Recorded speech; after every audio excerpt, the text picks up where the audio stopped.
Hi, I'm Sarah Noble, your host for the Modern Day Intuitive Podcast. For over 25 years, I've been on a spiritual journey, searching, learning, expanding, and growing. I've traveled the world, led by my heart, on a quest to know myself so that I can support others. This podcast was created from my deep desire to help you connect with your intuition and to inspire you to create a life where the impossible becomes possible and you live into your sacred dreams and desires. Thanks for being here and enjoy the show. Hello, my beautiful loves. Happy New Year. Welcome to 2024, a year that promises to hold so much goodness, so much love, and so much richness for us on our spiritual journeys as we really see more unraveling of the ways that are no longer working, that stories, beliefs, systems that we have lived inside of for so long really are changing, really are shifting as we come more into living in alignment with our hearts, with what we love, with what brings us joy. And so my wish for you for this new year is that you truly embrace yourself, embrace all the love, all the magic, all the miracle that is you. And I thank you for being here on this journey, having the courage, having the willingness to dive deeper and look beyond the illusion and really pay attention to what's important. Really look deeply at your inner landscape and uncover the truth of you. I love you.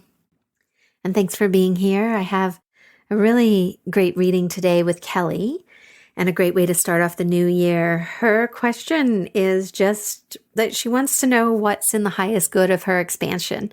And this really takes us on a lovely, winding story that leads us into values and how there's so much power in honoring and living in alignment with your values.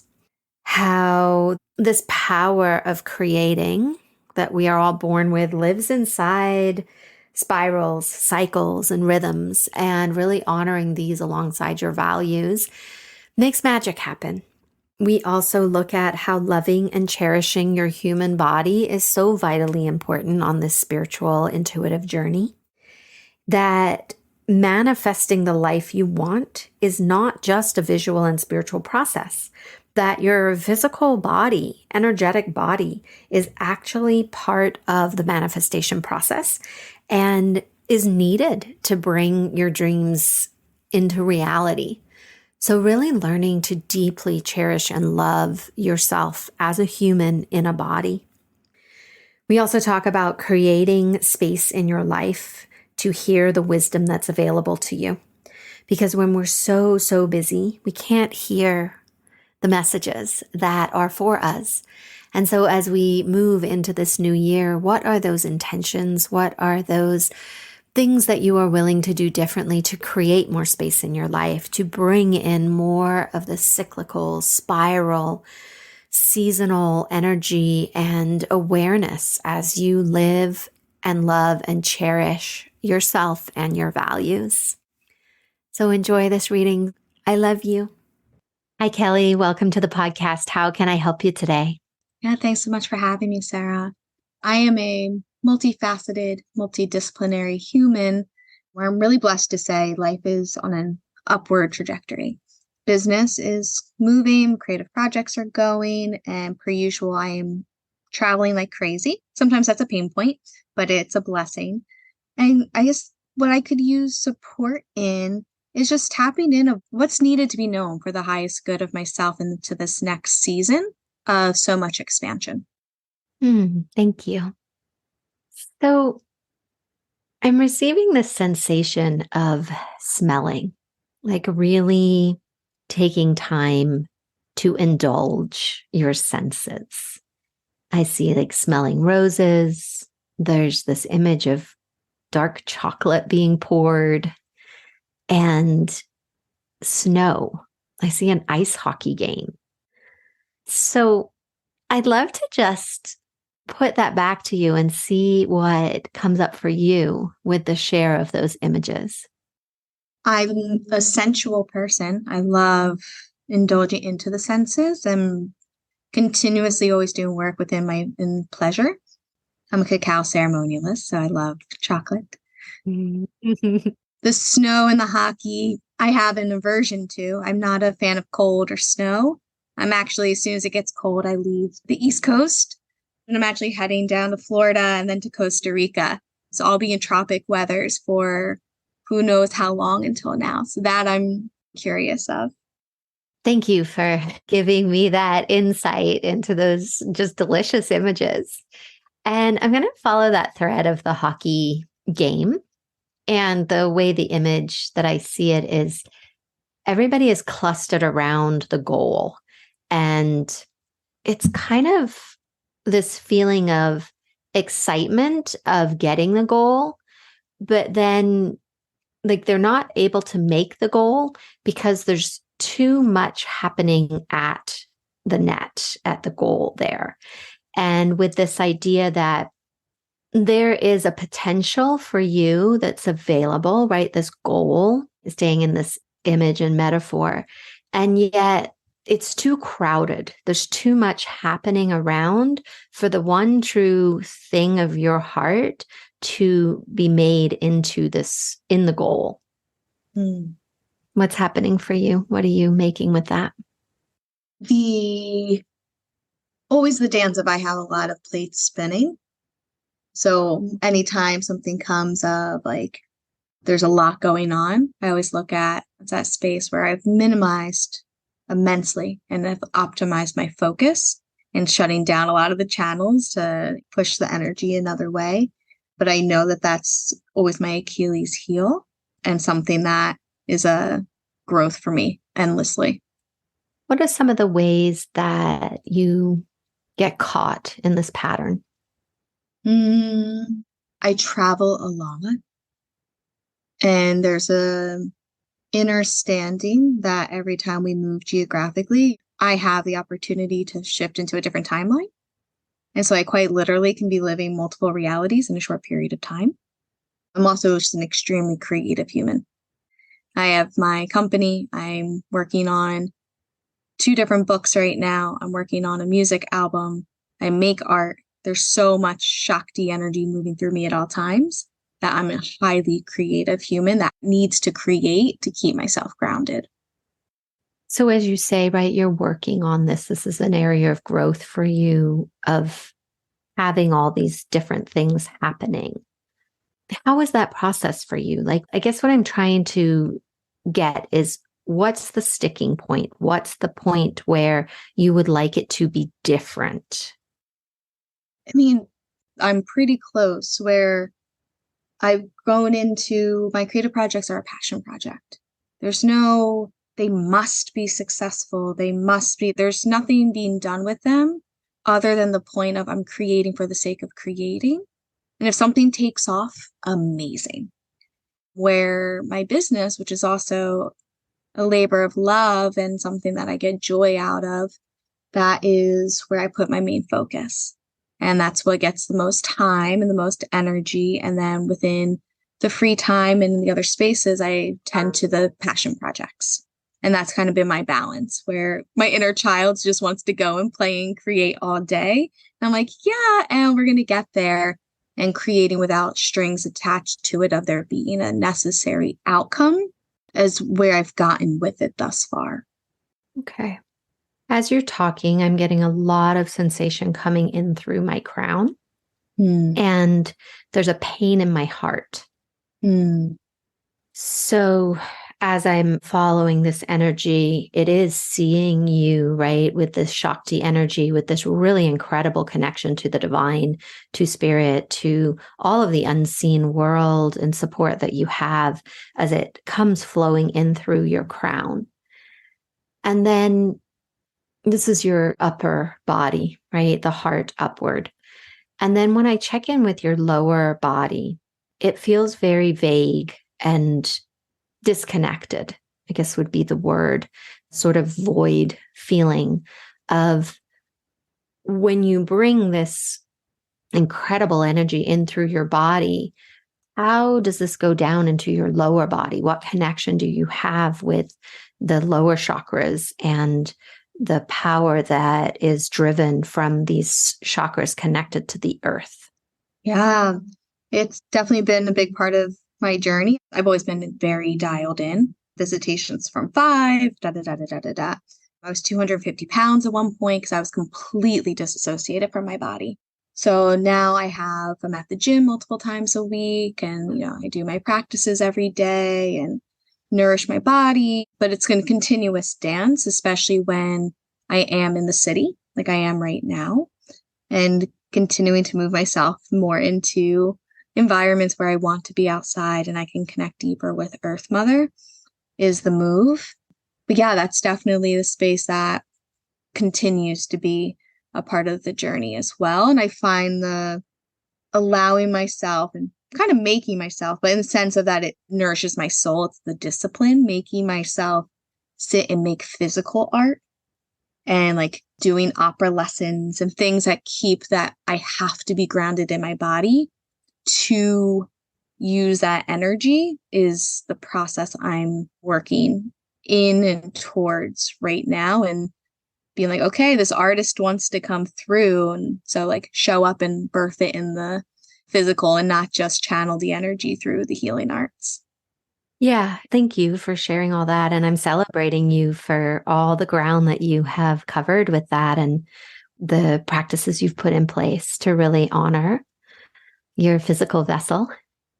And I see this as an even bigger area of growth for you in the sense of loving your body, not just using it to create through and connect to the earth through, but this real sense of absolutely cherishing with wild abandon this incredible body that you live inside of and knowing how magnificent it is and you are inside of it.